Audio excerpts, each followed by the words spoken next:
Hello and welcome to the Musical Instrument Investigator. Today we are back on the website of Amati Auctions based in the UK, and we're going to have a look at their second auction, which is coming up soon. So recently I did a video on their single owner collection that was finishing on the 24th of August, and today we're going to have a look at the makers sale, which is finishing on the 25th of August. The auction as itself, the catalogue is together, but I thought I'd split it just to make it a bit easier to digest. So this second day that we're looking at is the makers sale, including instruments from the estate of Julian Emery. So Julian Emery is was a Welsh-based luthier and repairer who sadly died earlier this year in March. So in this auction we'll see a few kind of partially completed instruments from his workshop and some other bits which belong to him, and then the rest of the sale will be just general things for making wood, maybe things that need to like serious restoration, some tools and other kind of random kind of stuff. As always with Amati, 22% buyer's premium. Like I said, this is based in the UK, this auction, so if you're outside of the UK then bear that in mind. Shipping, kind of import export, CITES regulations, all of that kind of jazz. I think there's probably about 200 items or so in this particular part of the auction. I'm not 100% sure, but we'll just kind of continue from where we left off the last time. So we go down here a bit, and I believe that we're starting here on lot 180. So it's a violin by Julian Emery, so let's just get straight into it here. So I don't think there's any question about any of these items at all. They are kind of what they are. So we can see here, see if they've got no condition report on this. So this is a violin that looks like it's possibly not completed, or maybe it was a violin that he started in didn't like. That sometimes happens. There's interesting crackleture on this particular instrument. So but any case, violin by Julian Emery, current bid's £20, so you'd hope that that will go up a bit higher. It's not a maker that I've kind of really heard of much before, I must be honest, but yeah, from reading up a bit before this video, it seems that he was quite well known and respected. Another violin here by Julian Emery. You can see that this one has an interesting patch on the front by one of the where the bridge would sit, or the sound post. So that's slightly interesting there. That might affect, well, probably substantially affect how much that this instrument goes for, unfortunately. Another violin, Julian Emery. Most of the first things will be kind of Julian Emery. You can see a similar kind of model style and varnish type there. Also some interesting things going on at the bridge feet here. I'm not sure if that's like an actual, looks like it's a cutout, so it looks like potentially he was experimenting a bit on things, as many makers do, so take that into consideration. An incomplete violin here by Julian Emery. So it's top there, that's the back, so the button hasn't been shaped yet. There's no, it doesn't look like there's a scroll to that, so opportunity there. Incomplete violin by Julian Emery again. So it's the top, it's the back.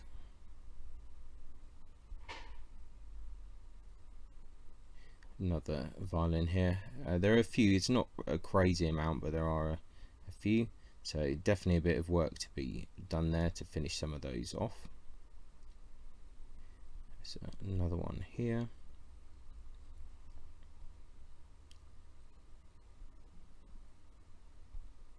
Okay. And another one. I mean, this is an opportunity maybe for another luthier to continue finish off some of this work. I think it's good that some of these instruments are kind of finished and but also preserve the legacy of the maker. I'm quite into preserving kind of legacies of different makers. You find there's a lot of kind of smaller makers that might not make so many instruments, and you know, they kind of get lost in the ether, and then people start kind of doubting if they were actually makers or not. So it's nice to try and preserve things like this if you can. I see a few violins by English makers maybe that have passed away recently, that you just think, oh, it'd be nice if this could be kind of kept as it is, as a record of their work. That's just my own historical interest. So here's kind of parts again of violin. You see a kind of top here that's got some of the working out. Like, this is interesting to me because you see like the makers kind of notes and working out. I think that's an interesting thing for me personally. I think this stuff is important. Another top here. So yeah, especially kind of English makers, I'm very interested in kind of preserving kind of examples of people's works, you know, not to say just put it in a museum showcase or something, but, you know, to have it played and things by people, but to kind of, you know, give these makers the respect that they deserve, even if people are kind of more amateur makers. I think this is kind of important to kind of preserve this and be respectful of other people's work. So another kind of top there. Another one here. This one looks a bit more Guarneri esque. It's interesting. So no bids on this. I mean, this is something that I think would be really nice, even if it wasn't a completed instrument, just to kind of have as something to kind of preserve, to put on a wall or something like that, just out of respect really to someone. I think it's a nice thing. Then here's looks like it's just a back and a scroll there.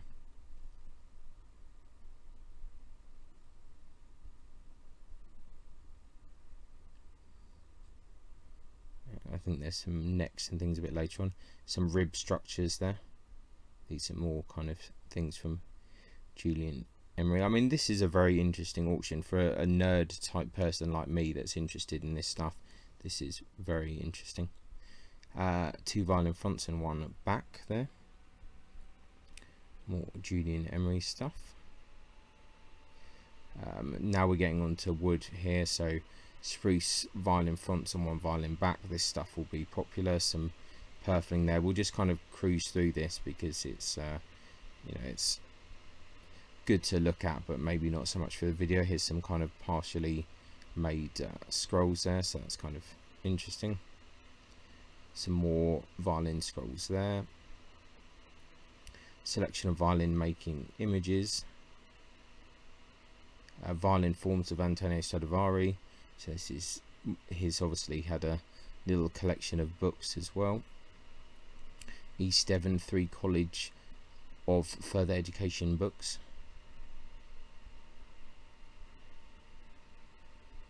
Okay. Violin body. This is no longer part of the Julian Emery kind of workshop, so this is just other stuff now. We're into the general maker sale, I believe. A back and front of a violin and 3 violins, so there are still some interesting bits in this auction. A few bits here. Nothing wildly exciting in that one. Partially made violin plus parts. This looks a bit like a Calcin school kind of French violin there. Looks like it needs some work. Silver mounted double bass bow frog. These are always popular. Large quantity of workshop tools there. 8 giraffes and 3 files, always useful. 6 chisels, yeah. It's quite easy to get into the habit of buying tools. 5 chisels again. A bench square. It's interesting.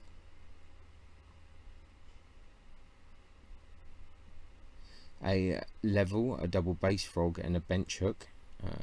Bit of a random lot, but okay. 3 funnels, okay.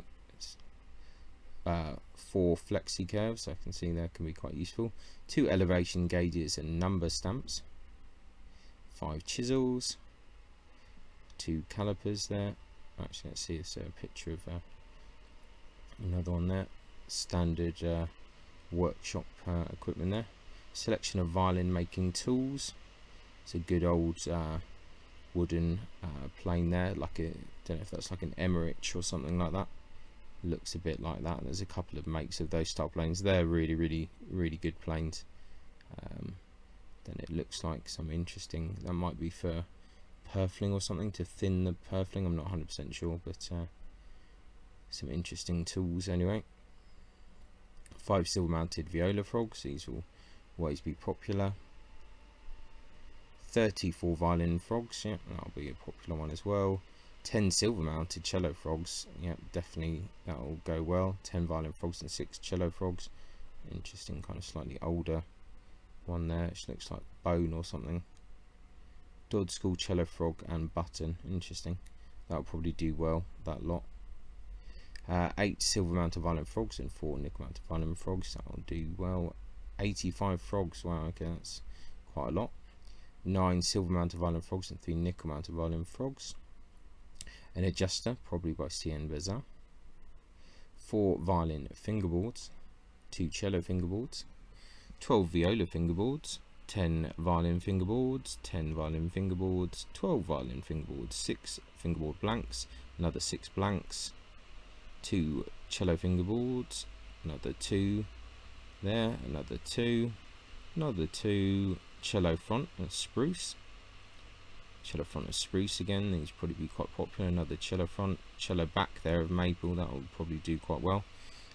Cello back of maple, cello back of maple, another cello back of maple, another cello back there, another cello back, quite a nice amount of cello backs, another one there, another cello back, another one there, another one there, another cello back, another cello back, and another one. Wow, there's actually quite an amazing amount of maple cello backs in this auction. That's pretty crazy. I don't think I've ever seen so many cello backs. Maybe in one of the Torrigo auctions, but well, if you're looking to make a cello and you need a back, there's some rib blocks there, some more rib blocks, there's a few more here. We're just going to skip through this because I don't think we need to go into it so much detail, but there you can see there's a lot of different wood for cellos there, so maybe a cello maker retired or kind of passed away. Some neck blocks here, some more here, cello neck block, that's interesting. It's an older kind of cello scroll, looks kind of interesting, maybe German or something of that ilk. Viola neck block there. 4 violin fronts, another 4 violin fronts, some more violin fronts, more there, a few more. 5 fronts, 8 violin ribs, 14 violin ribs, 11 viola ribs, 12 violin ribs, another 12 violin ribs, some more there, more violin ribs, more violin ribs, more rib blocks there. 6 violin backs in maple. That's interesting. This is reminds me of kind of what I've been doing in my own little workshop, testing out bits of varnish on some wood, because you obviously got a highly figured piece of wood, so you can see how your varnish affects on the flame, how it kind of reflects in the wood. The chatoyance, I think, is the word of the wood, how it kind of, you know, moves with the light and the varnish. So that's interesting to see that. 2 violin backs of maple, 4 violin backs, another 4 violin backs, 3 violin backs, 3 neck blocks, more neck blocks here, some more neck blocks, more neck blocks. Wow, 21 violin scrolls, that's quite intense. Some of them look partially kind of completed. Not seeing anything super outrageous there. 4 maple backs, another 4 maple backs, 2 violin backs, 1 bird's eye, 4 pieces of maple, 4 pieces of maple, assorted wood, 2 pieces of poplar, 4 pieces of maple, sorted pieces of wood, 12 pieces of rosewood, sheet of ebony, block of ebony, stick of ebony, 6 sheets of spruce, some more spruce there, violin fronts, sheets of spruce, 6 sheets of spruce. This is probably guitar making wood. Some maple backs, guitar front of spruce, more guitar fronts there, more guitar fronts, slab cut of maple. That's quite interesting. Slab cut of maple, yeah, that's pretty cool. Some more slab cuts of maple, interesting. 28 bridges, set of mechanical cello pegs, 10 sets of violin pegs, 20 mechanical cello pegs, 19 tubes of paste for pegs, 78 violin mechanical pegs, a set of mechanical pegs, 17 violin mechanical pegs, more mechanical cello pegs, set of cello mechanical pegs, 12 cello mechanical pegs, 110 violin pegs, various sizes, more pegs there, some more pegs, nice smiley face, more pegs there. These are kind of nice old English pegs. These will sell quite well for sure, because you've got 5 sets and then like an extra one. These are really nice, these old kind of boxwood pegs. More pegs there, more pegs, more pegs, more pegs, cello pegs there, rosins, some more rosins, more rosin, well, a whole collection, more rosin. Wow, people actually buy this stuff. I should kind of keep I should keep all the rosins then from some of the violins that I kind of buy. It looks like they're actually quite popular. 10 spike holders. I mean, I guess there's rosins that people use that maybe you can't get anymore, so people do actually look for them. I never thought of that before. Cello end pin and 1 spike there. 34 end pins, 4 cello spikes, 35 cello tail guts, cello tailpiece. A sheet of steel is one of the most random lots, I think, in this whole auction. It'll be interesting to see if someone buys that, to be honest, but you never know.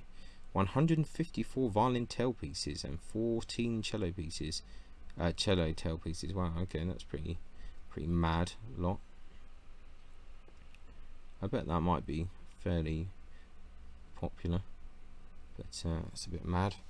49 cello tailpieces and 11 violin tailpieces, 12 chin rests, various sizes, 11 chin rests, 8 chin rests, 13 chin rests, 7 chin rests, 10 chin rests, 7 chin rests, 14 chin rests, 8 chin rests, 40 shoulder rests, 82 chin rests. I think we must be getting near the end of the auction now. 9 violin tailpieces, some nicer, these look like kind of almost classical period tailpieces.